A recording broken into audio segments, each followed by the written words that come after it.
অভিযানকে স্বাগত জানিয়ে ইমরান বললেন, কিছু যায় আসে না।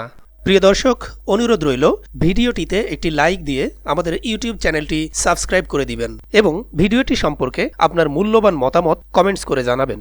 মোহাম্মদপুর বেড়িবাঁধ এলাকার সাদিক অ্যাগ্রোতে অভিযান পরিচালনা করেছে ঢাকা উত্তর সিটি কর্পোরেশন ডিএনসিসি।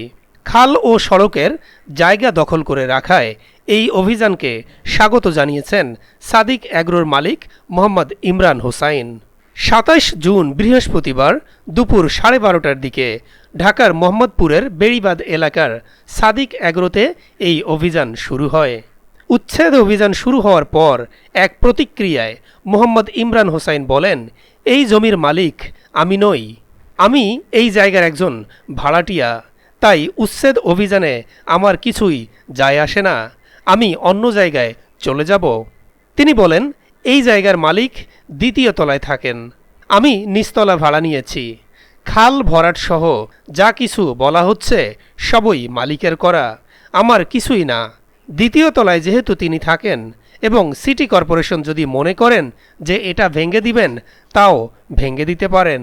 রামচন্দ্রপুর খাল ও সড়কের জায়গা দখল করে অবৈধভাবে অ্যাগ্রো ফার্ম তৈরির অভিযোগে সাদিক অ্যাগ্রোতে উচ্ছেদ অভিযান শুরু হয়।